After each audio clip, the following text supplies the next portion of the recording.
முருகன் பக்தர்கள் அனைவருக்கும் அன்பு வணக்கங்கள். என் அன்பு குழந்தையே, உன்னுடைய துணை நிறைய பொய் பித்தலாட்டம் உன்னிடம் செய்து கொண்டு இருக்கின்றார் தங்கமே.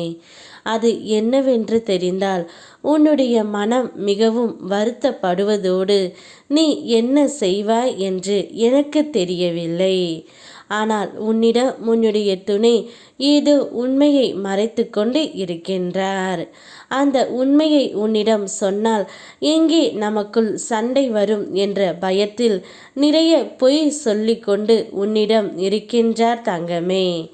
ஆனால் நீ நினைக்கும் அளவிற்கு அவர் பெரிய தவறு ஒன்றும் செய்யவில்லை.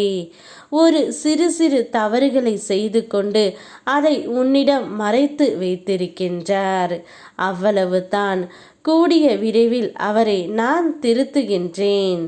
உன் தேவைகளுக்காக நீ எதிர்பார்த்த பணம் வரும் வாய்ப்புகள், வீட்டுக்கு நிலையான யோசனைகள், உடம்புக்கு தேவைப்படும் ஆற்றல், மனதுக்கு தேவைப்படும் நிம்மதி, இவையெல்லாம் புறம் பார்த்து நின்றன. இப்போது உனக்கு ஒன்றொன்றாக வர ஆரம்பிக்கின்றன. அனைத்து புண்ணியங்களும் ஒன்று சேர்ந்து உனக்காக ஒரு புதிய பாதையை திறக்கப் போகின்றது. தாமதமானதாக இருக்கலாம், ஆனால் நிலையானது.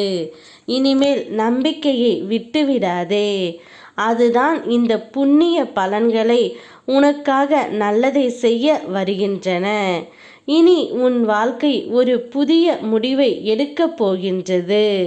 அது வெற்றியால் நிரம்பியது தான். நான் உன்னுடன் இருப்பேன் எப்பொழுதும். நான் கூறுவது உண்மைதான் தங்கமே. நல்ல காலம் உனக்கு இப்பொழுது காத்து கொண்டு இருக்கின்றது. பாவ காலம் முடிந்துவிட்டது. நல்ல நேர்மறை சிந்தனைகளோடு உனக்கு என்ன வேண்டும் என்பதில் ஒரு தெளிவான முடிவோடு வாழ்க்கை எதிர்கொள். நல்லபடியாக நடக்கும். நீ ஒரு பொருள் வாங்கணும் என்று நினைத்தாய். ஒரு வீடு கட்டணும் என்று கனவு கண்டாய். ஆனால் ஒன்றும் நடக்கவில்லை என்று சோர்ந்து போகின்றாய். நீ விருப்பப்பட்டதை நான் தராமல் இருக்க மாட்டேன். அதற்கான தகுதி உனக்கு முழுமையாக இருக்கின்றது. நீ விருப்பப்பட்டதை செய்வதற்காகத்தானே உன் அப்பன் முருகன் நான் இருக்கின்றேன். படிப்படியாக ஒரு கஷ்டங்கள் குறைந்து வருகிறது என்பது நீ உணர்கின்றாய். உன் வேண்டுதல் நிறைவேறும் காலமும் நேரமும் கைகூடி வருகின்றது.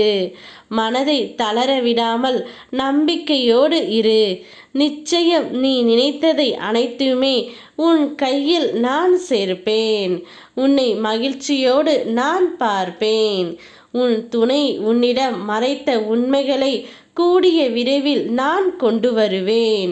அதனால் கலங்கி நிற்காமல் அடுத்து என்ன செய்ய வேண்டும் என்று யோசி. வருத்தப்படுவதை விட்டுவிட்டு எப்படி கண்டறியலாம் என்று ஆராய்ந்து பார். அனைத்து உண்மையும் உனக்கு புரியும். யாம் இருக்க பயமேன். ஓம் முருகா.